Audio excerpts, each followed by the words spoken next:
SSCA Easier and Safer Cruising Summit. Tricks, tips, techniques, and solutions to problems. All of us have them. Special ways we have found to make our SSCA cruising life easier and safer. Don't be surprised to hear what seems like contradictory opinions. We purposefully have individual conversations with each speaker or couple so they do not hear what others are saying. They are not arguing with or biased by someone else's opinion. In cruising, as in life, there is no one solution for everyone. So we hope listeners realize these are personal opinions based on individual experience, and they will form their own judgment for their own situation. In this episode, we have a great lineup of subjects for you. Since fresh water is precious and never more appreciated than when you move on to a boat, our main topic covers water management, conservation, collection, and more. Here, easy and clever ways to make your water stores last longer. Learn how to calculate your needs and personalize and versatilize your water system. Find out whether you need a water maker, which kind, and how to save a lot of money on a water maker. Our secondary topic deals with getting water out of the boat and some ideas about pump. Our Gaget Idea will help you deal with both getting water on or water out of the boat. We also have a great short video titled The Keys to Successful Line Tossing. And we end with an inspirational reflection from one of our members about what the cruising life means to him. I'll be having conversations with Rudy and Jill Sachet of Briny Bug, known for their frugal cruising tips and trawler training. Rob Dubin of Ventana, circumnavigator, filmmaker, and the creator of Sailing Quarterly Video Magazine. Luke Calabote of Sloopmoosh. He and his wife Jackie have been full-time multi-hull cruisers since 1992, exploring extensively the Caribbean, Bahamas, the Pacific, and Southeast Asia. He's also a small yacht surveyor and has done extensive refits on his own boats. Dave McCampbell of Soggy Paws. With 40 years and 8 sailboats worth of maintenance experience, he has written many technical articles for SSCA and several cruising magazines. Melinda Shell of Seashell. She and her late husband Harry have cruised extensively and have been long-time contributors to the SSCA Bulletin. Melinda is also heading up the SSCA Mentorship Program. Bill Cullen of Triumph, whose webinar, thebookofsail.com, was the most attended during the first virtual annual meeting. Stefano P. Viali from Galaxy. Stefano is a boat builder, charterer, and a big advocate of catamarans.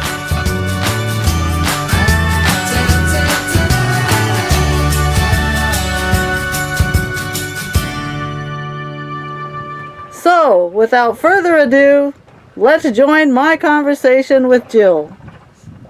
A lot of us on the boats have limited tanks for water, and not everyone has room to put in big water makers. So, what advice can you give us for any kind of ways to conserve water usage on board? We use foot and hand pumps because we find that the pressure pumps waste too much water.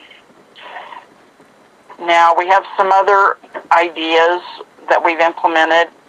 One is we use a garden sprayer with the spray nozzle from a regular sink that you buy in a Home Depot. We put that on the garden sprayer, and we use that for our shower.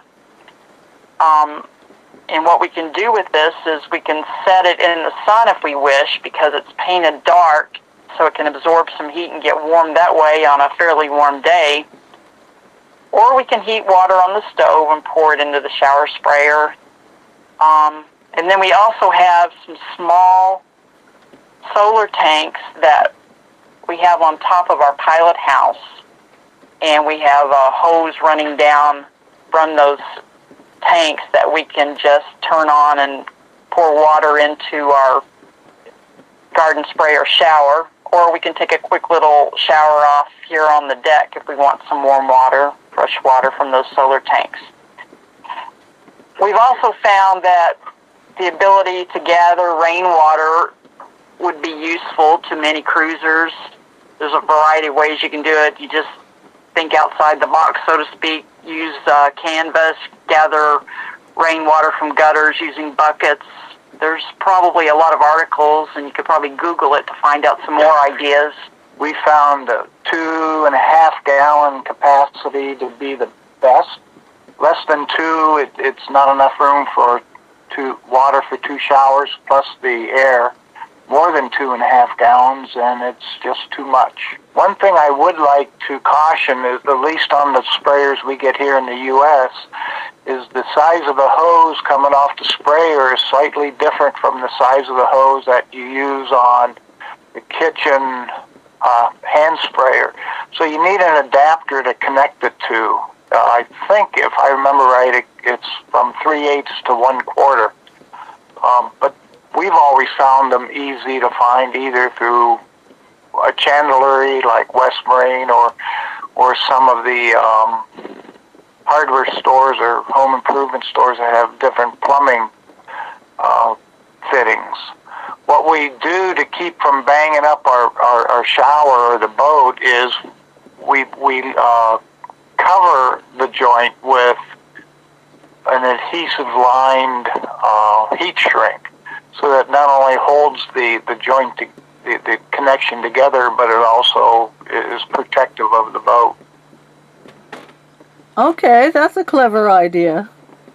One thing that I found worked really well with those too is sometimes our engine, our motor for the boat gets really kind of greasy and gungy, and so lots of times I've wished we had a steam sprayer thing that we could spray the engine with, but though actually it works quite good to pump up that little pump and use the original spray nozzle like that they used for spraying the garden or the insecticide or whatever they used to spray. And you can build up a pretty good pressure, put some steaming water in there and actually degrease, and put some degreaser in it, and it actually does a kind of a nice job to degrease small areas of the engine.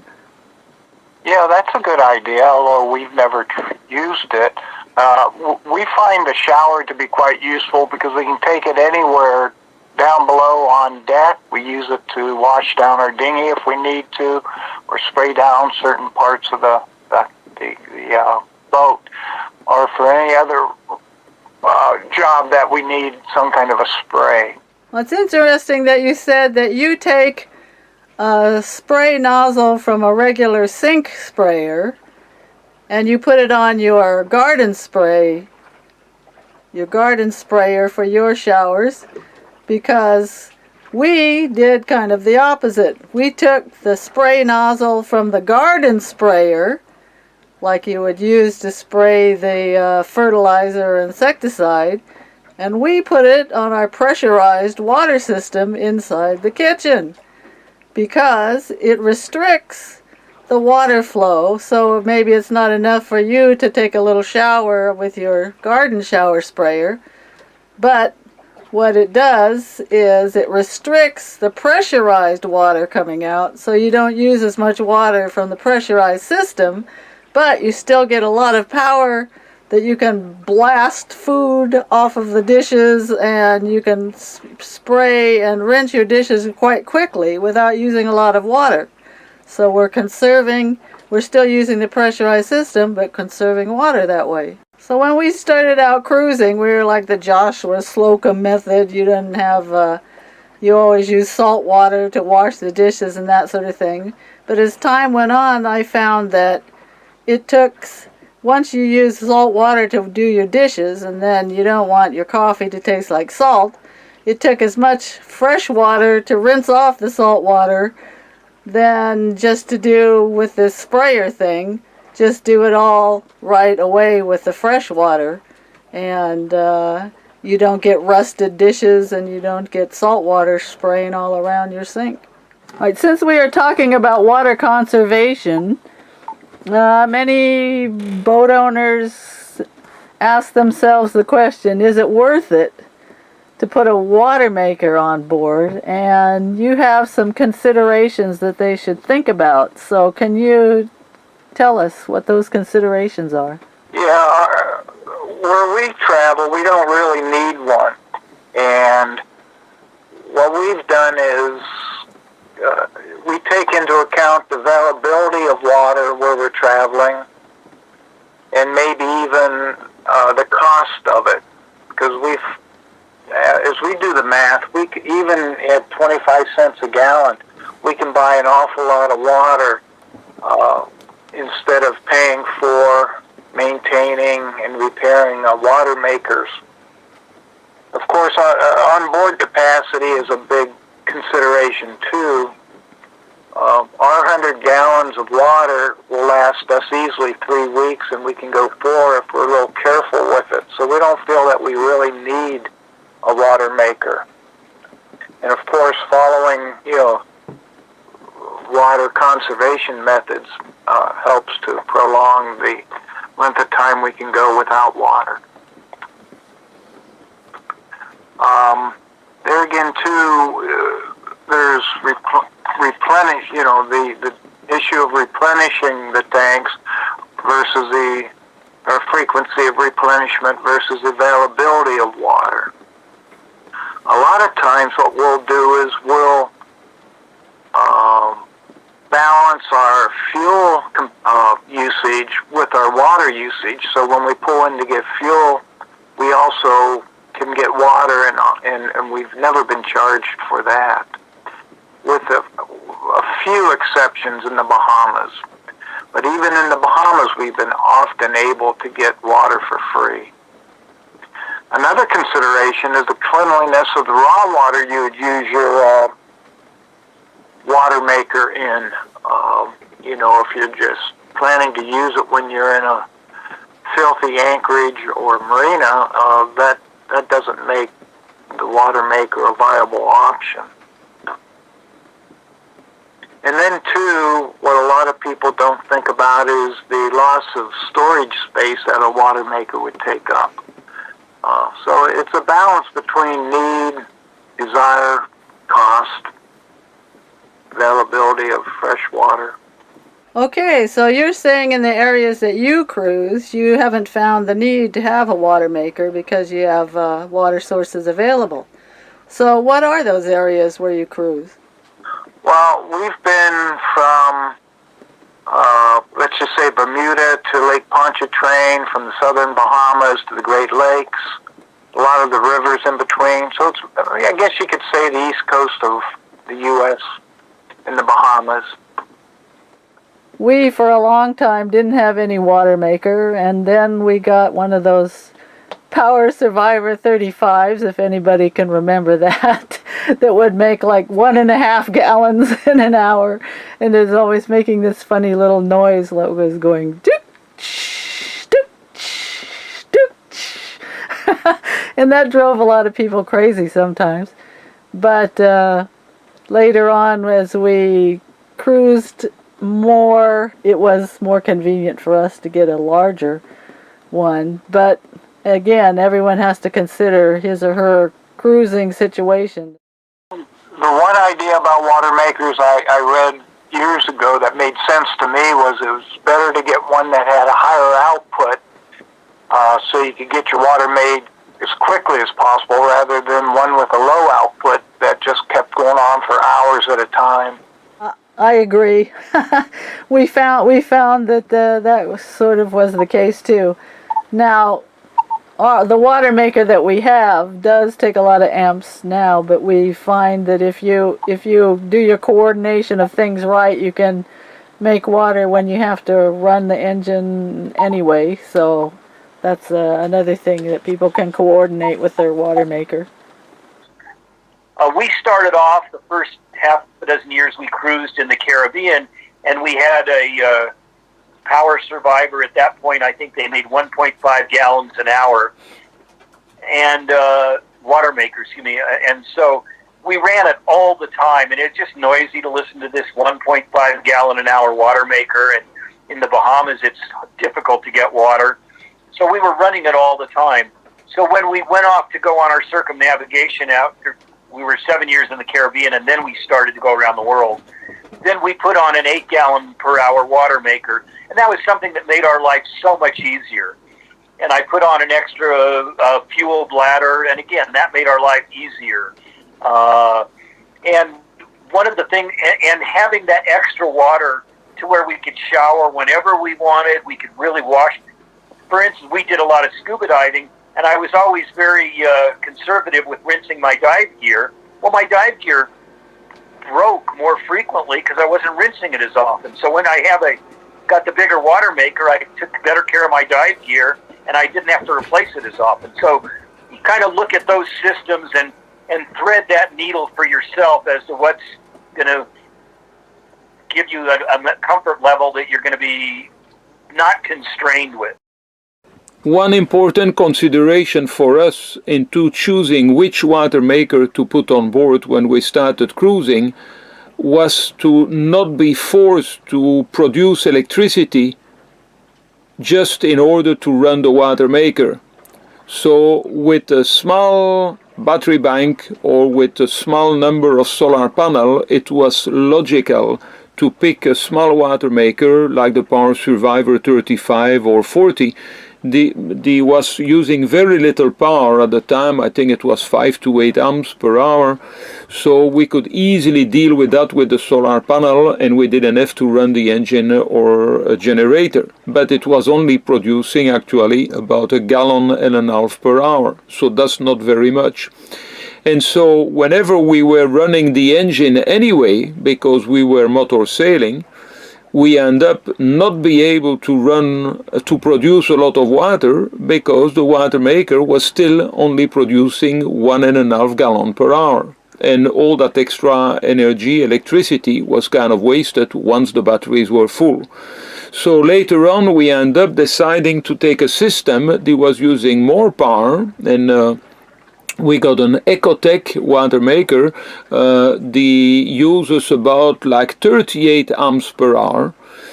And still, because by this point we had more solar panels, actually during lunchtime we produced 50 to 60 amps of power just from the solar panel. So we could still run our water maker, but this time making about 10 to 15 gallons per hour. Much nicer than just 1.5. And whenever we are running the engine anyway to motor sail, what we do quite often in Southeast Asia, alas, well, at least whenever motor sailing, even if it was only for an hour or two, we end up producing lots of water in our tank. And so that's a consideration. All right, water management aboard a sailing boat, since now you are the water company and you have to pay attention to all those kinds of things.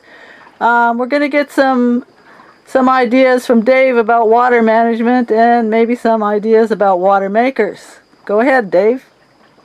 Okay, well, on our boat, not only am I the chief engineer, but I'm the repair expert, the water management guy, the sanitation engineer, and a few other things. Sherry does the smart stuff that requires brains, and I do the manual labor. So let me talk just a minute about water, and then we'll cover water makers as an option for obtaining water. The problem when you're out is that when you're out cruising is that there's no hose that you can back up to and fill your boat with. So you have to have a way to either make water or collect water. And the question is, how big should your tank capacity be? That depends on how much you over the last 13, 14 years that we've been out. About 7 gallons a day is what we use, and that includes freshwater showers, not holiday showers, but military showers, turn the water off when you're not using it, dishwashing, drinking, and cooking. And that's a pretty comfortable amount for us, 7 gallons a day for 2 people. Some people that are a little less conservative with their water might use up to 10 gallons, and if you're on a real budget and don't have a big water maker or a good way to collect water, you may be down around 3 or 4 gallons a day. But 7 gallons a day is a good, comfortable amount for us and for most people, I think. So, how does that equate to how big your tank should be? Well, I figured that the longest trips you're going to be making across an ocean are about 20 days, maybe 25 days.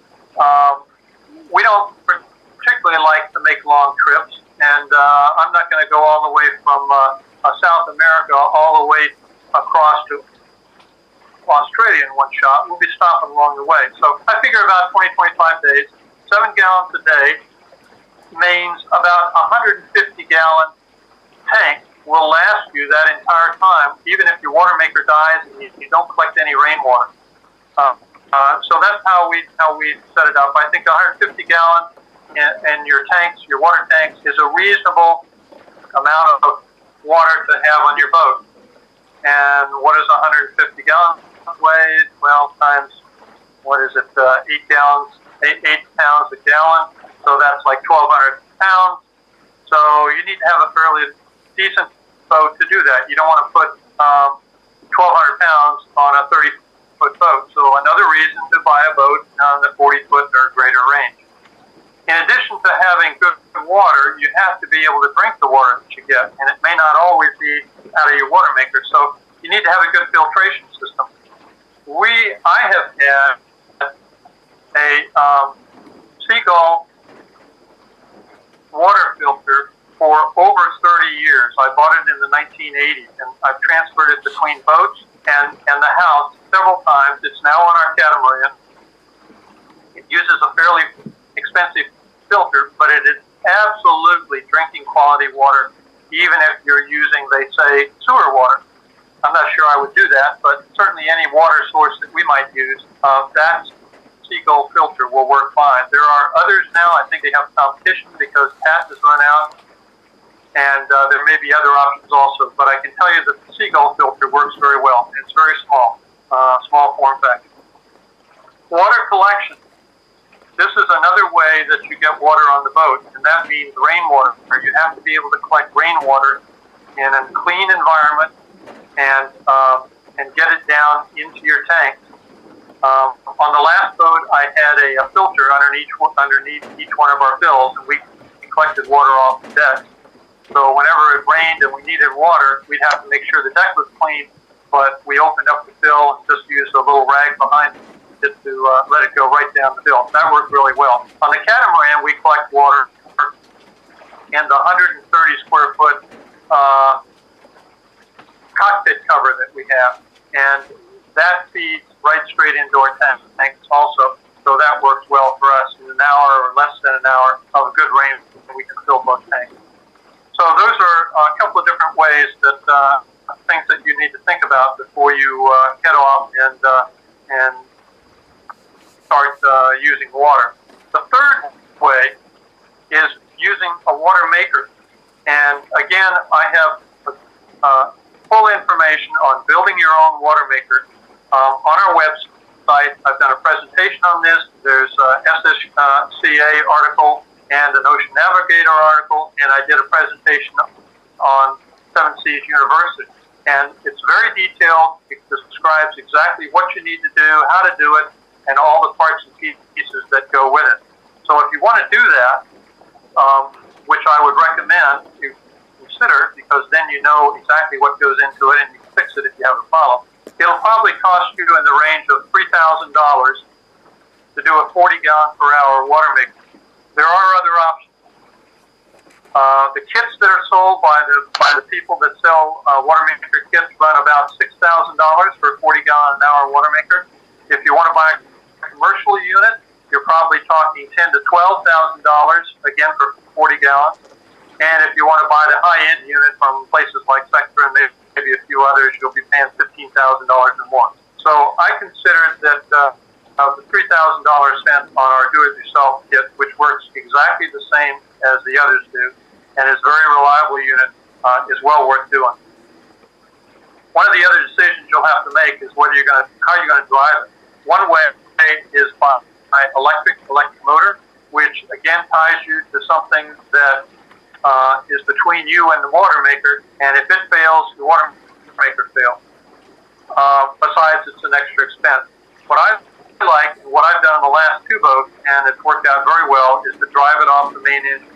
If something happens to your main engine, you're going to have to fix that, but it's much more likely that you will have a problem with an electrical problem with some part of your electrical system than you will with your engine. And your engine, for a lot of other reasons, needs to be very reliable. So we run our water maker once a week, which is plenty, for about an hour and a quarter, and it makes 50 gallons, which is 7 days times 7 gallons a day. So that takes care of our water for the week. And you might think, well, geez, I don't want to be doing that, running my main engine to run this thing, but most of the time we're running that while we're underway anyway.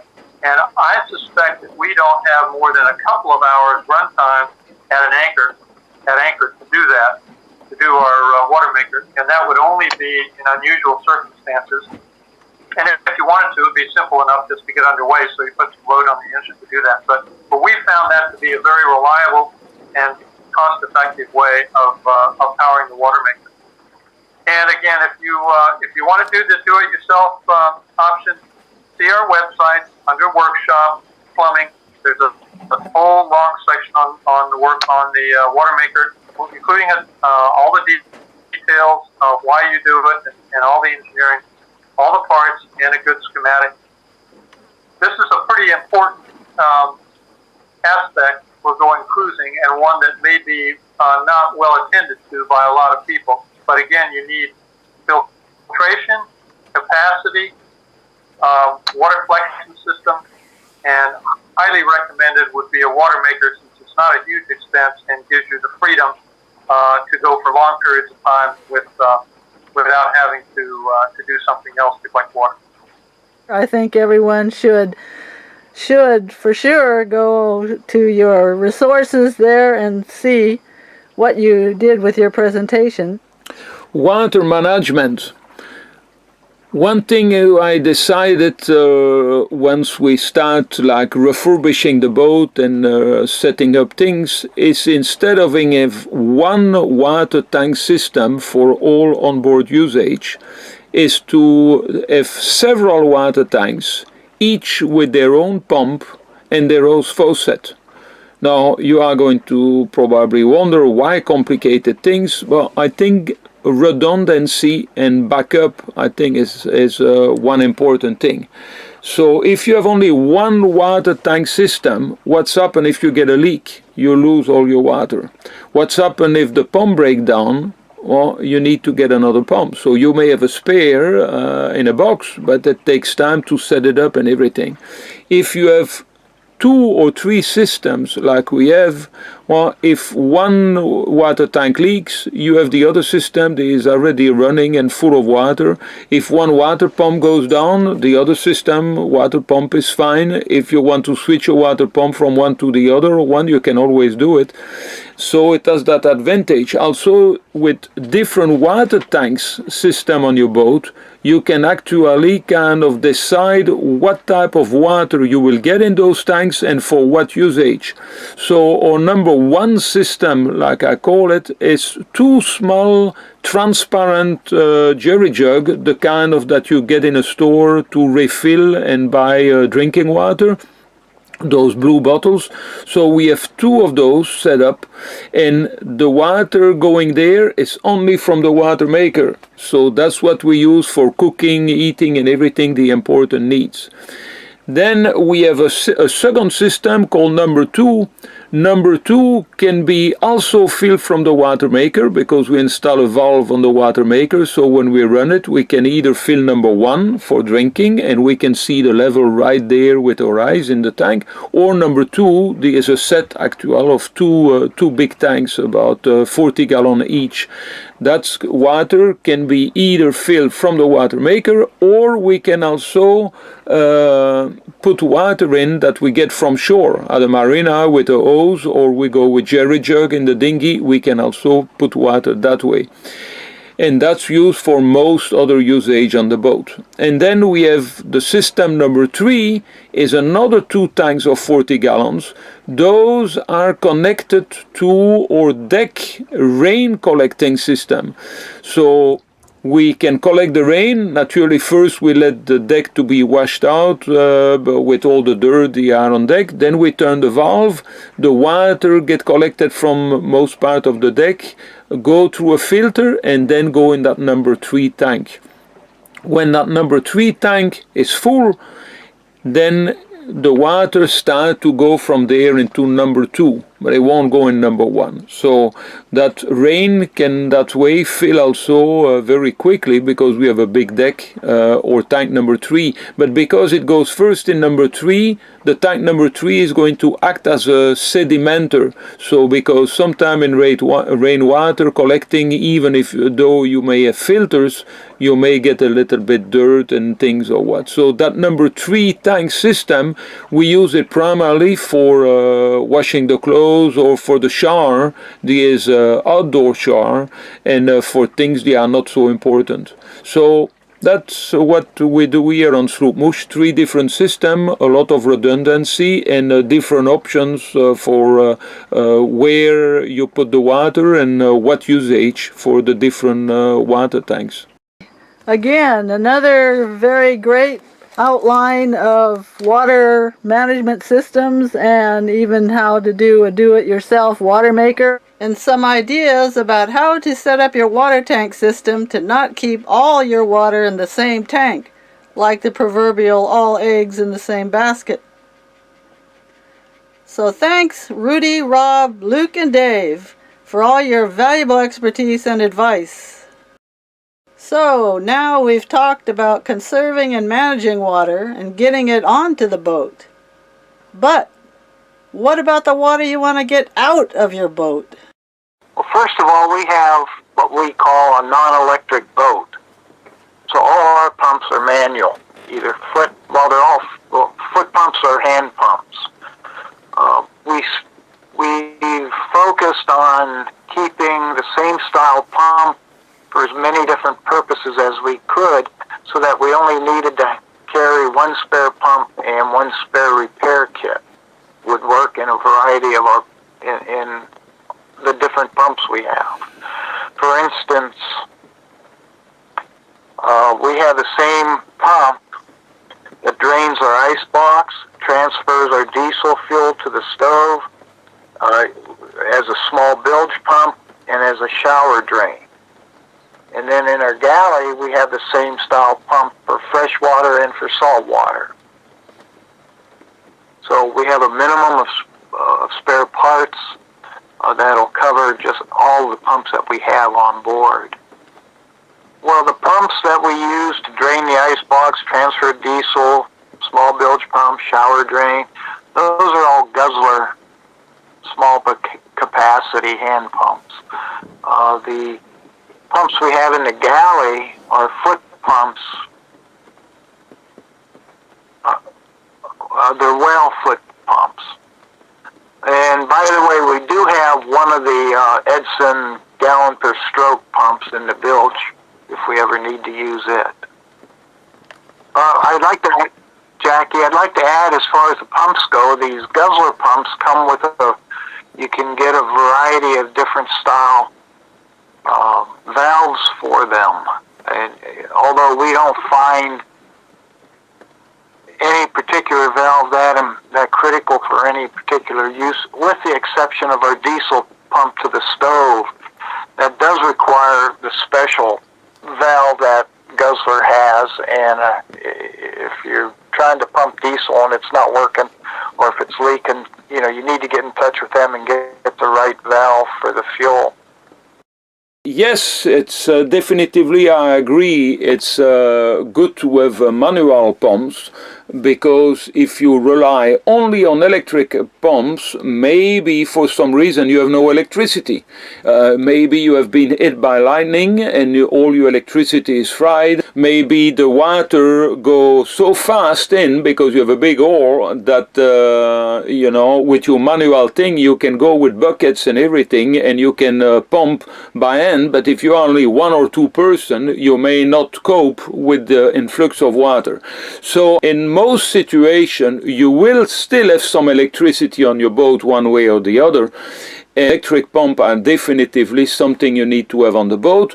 You may have a small electric bilge pump to, like in your shower, to evacuate the shower water, gray water. You may have other small little bilge pump, but I think it's very important to have like one or two high volume bilge pump. And so you can have those installed in the most critical area, maybe close to the bow where you may get, hit an object and get water leak, or maybe close to where you have all your tools, seacocks and everything. They may go like in the engine compartment will be a good place to have a high capacity bilge pump.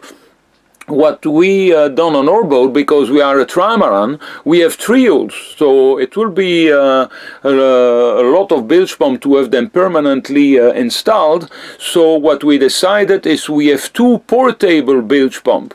So what we did, we put electrical plug, cigarette lighter plug of high capacity, not the tiny little one you put in your car, but high capacity cigarette plug. We installed those in 2 or 3 places in each of the hulls. So we have like 6-7 places around the boat, and we have 2 big bilge pump electric with already a long hose attached. And a long electrical cable and fairly big size to not lose naturally the power via the wire. And so in case of emergency, we can just kind of put the pump as right in the place where the water is flooding the hole, and we can reach with the cord the closest plug to get the power, and we can put the hose through one of our portholes, hatches nearby, to evacuate the water. So we tested that system also, naturally, to make sure that the pump is strong enough to take the water high enough to expulse it overboard. In case of emergency, you can also use your main engine to pump the water out of your bilges. The first way is to have an extra raw water pump permanently mounted on your engine. That pump has a magnetic clutch, so you can activate it whenever you want to pump water out of your bilge. Second way is on your seawater intake for your engine cooling. You install a special Y valve that can be switched either from the seawater seacock, what you use normally when you run the engine, or you can switch it to a hose that permanently is in your engine bilge. It's a tricky matter because running the engine, you will switch the Y and not use the seawater to cool the engine, but actually use the water that is in your bilge to cool your engine and kind of get exposed out of the boat that way. Now make sure that intake has filters, that you are not sucking anything. They will pass the regular raw water engine filter going to your engine. An extra advantage to have that Y valve on your seawater intake seacock is that you could also use that second position to connect fresh water from a pressure hose or from your own system or ashore to flush your engine with fresh water. Make sure you have extra pumps, water pumps, because you start taking on water, you need those pumps, and You can hand pump like crazy, but you can't. We had a really bad situation. A couple times where we took on a lot of water, and I'm telling you, we really needed the spare pumps, and it worked. It worked. So that's one of your life-saving things, is to have extra water pumps. Another way to get water in an emergency out of your bilges that some boats are using, since they have a small generator, like a little Honda portable generator, you could run the generator, and on that generator you just plug in a regular household high capacity pump. Can be in 120 or 240, and then by running your little on that generator, you get a high capacity pump to really pump water out. So many times that's used to salvage a boat that is sunk, or parts and everything, but it could also be used on your boat. So different ways to assess the situation. If you have space, is different thing to consider, and backup solution. You may not have your main engine working, or your battery may be dead, but if you have a little Honda generator in good shape that you can install anywhere on your boat, run it, and run an inexpensive household high volume water pump, that may also kind of save your day. And so now we've heard about having manual pumps, 12-volt high-volume pumps, and even industrial electrical pumps run by a big generator to get the water out. But if all electrical and mechanical things fail, what then? I believe it was Steve Callahan who discovered you can actually get more volume of water out faster by bailing with a bucket.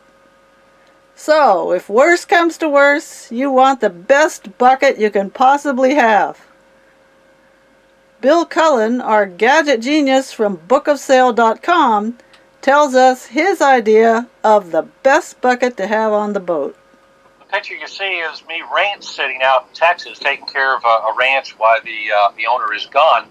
And many years ago, I discovered something they have on the ranch, and a lot of you that have been on farms and ranches know what I'm talking about. It's the feed bucket. And this is the best darn bucket you could probably have on your boat. It is heavy duty. It makes the Home Depot and Lowe's bucket look like toys. The handle is super strong. The bucket's very, very good, heavy duty plastic. And I think, as I say on the slide, it'll probably outlast your boat. It also has that little bump in the handle for the rope you tie to. It settles right into that little bump. So here's a great bucket. The other nice feature this bucket has is one side of it is sort of flat. So it can be used in a lot of ways. The way I use the flat side is if I want to catch rainwater from a thunderstorm and I'm going to do laundry or something, it fits right up under the lip on the side of the boat where a scupper is. And you don't lose any water. The wind can't blow it down the deck, down the side of the boat. And it's just a great, great bucket to have, a great utility bucket to have. Tossing a line ashore or to another boat is a critical skill that has to be learned. I know because I've blown it many times myself. Jill and Rudy Sachet of Briny Bug are going to teach us their effective techniques. Hi, I'm Rudy Sachet, and Jill and I believe that anyone can quickly become adept at throwing a line. Watching this video, then practicing a little, will go a long ways towards acquiring this skill. Over the years, we have found that the keys to successful line tossing are long lines and good technique. For the lines to be considered long enough, they must be long enough to reach well past the target, and this means throwing 35 footers, longer if necessary. In addition to long lines, there are 3 techniques that are extremely useful on a boat: throwing to a person, thrown over a cleat, and thrown around the piling. All 3 are included in this video. Then at the end, there are a variety of tips and suggestions that are useful when circumstances are not routine.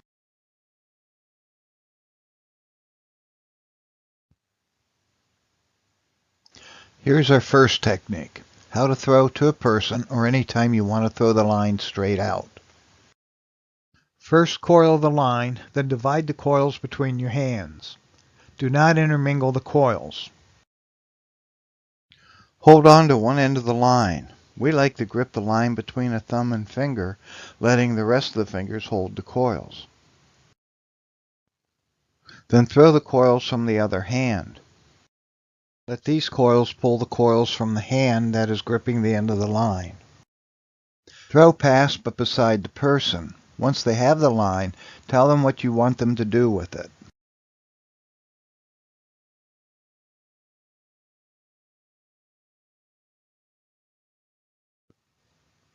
We all miss at times. If you miss, chuckle a little bit, recoil the line, and then rethrow.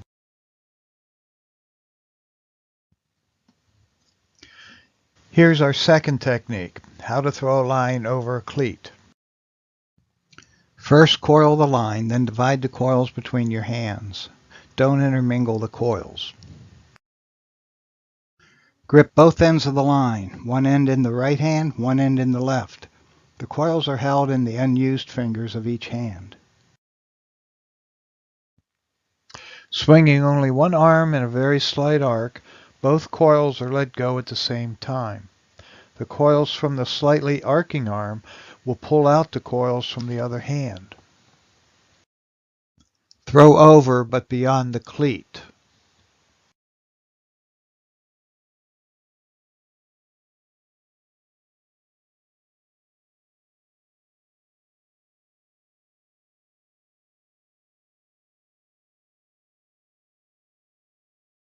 We all miss at times. If you've missed, chuckle while you're recoiling the line and then rethrow.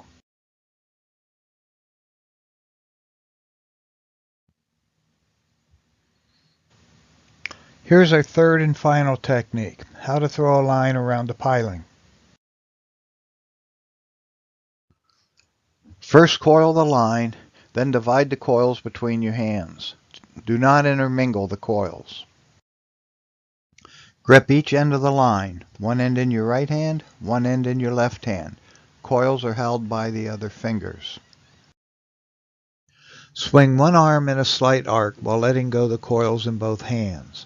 The coils from the slightly arcing arm will pull out the coils from the other hand. Throw over and past the piling.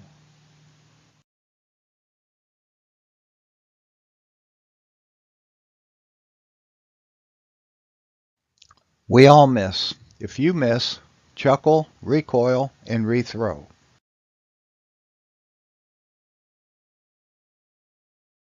Now, here's those tips and suggestions.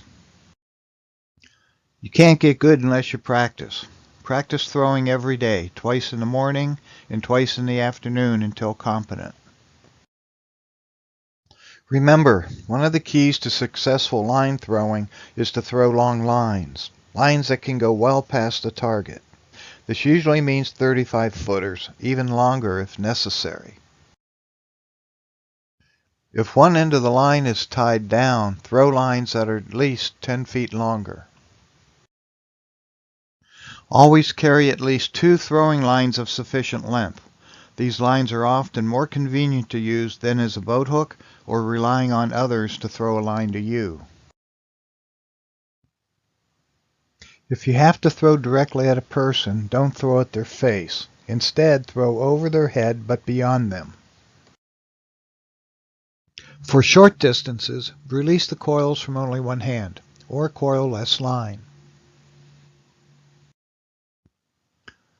Eyes and lines often interfere. If so, toss lines without eyes.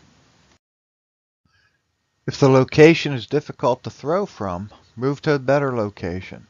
Just make sure the line that you're using will be long enough to be taken to where it'll be belayed. Get your lines ashore and the boat under control first, then be concerned with the boat's final positioning. Once comfortable with your skills, if you don't want to be interfered with, say something like, "Stand back for a few minutes until I tell you what to do." If those trying to chat is distracting, try saying something like, "Give us a few minutes to get tied up and then we'll invite you on board." Our book, Anchoring a Ground Tackler's Apprentice. Okay, there you have it. Now go out and practice, practice, practice. And the next time you go into the marina and tie up like pros without any shouting, panic, or damage, be sure to thank Jill and Rudy Sechet for their teaching you these skills. What is cruising to you? Why does anyone take up cruising on a boat? You probably get as many answers as there are cruisers. So let's hear from some of our members themselves. We spoke to Stefano, who at that time was in Australia, where travel was restricted because of the COVID situation. What I enjoy the most is the freedom which we used to have. We used to have the freedom, to go and live whenever we wanted. If we didn't like a place, pull up the anchor and go to the next place, And if we like the next place, stay a week, 2 weeks, 3 weeks, and then go and check another place. Now, of course, with this pandemic scare, so hopefully, very soon we will have that freedom again to pull the anchor when we don't like a place and go into another place. And I don't like marinas. I don't like things that shine and glitter. I like to live my own life. Do the things that I want to do in a certain way. I feel like a bit of a pirate, in a way. I don't like imposition. I totally dislike the fact that I'm not allowed to leave Australia. I can understand when they tell you can't come back in, but I'm really against the fact that I can't leave. So that's the reason why I like to live on a boat, because if I want to go away, pull up the anchor and go. You sound like that breed of people that we know as cruisers. I think all us SSCAers all fit in kind of that same category as you. We like to have our freedom and being able to move about like we want. Alright, so now we arrive at the end of episode 3 already. How the time passes fast. And I'm sure we learned an amazing amount of things in this episode. So we thank all of our speakers for all their ideas and all of their skills.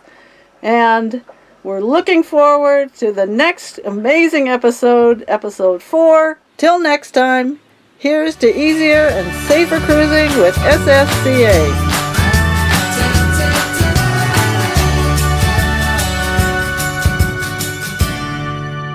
We hope you enjoyed listening to our guests and took away some new ideas for yourselves. If you have something to say about any subject you heard, it's not too late to join in. Be sure to check out the preview of our next episode. Comment and subscribe on SSCA YouTube channel. Share this video on your social media. And join the camaraderie by participating in our coming new episodes.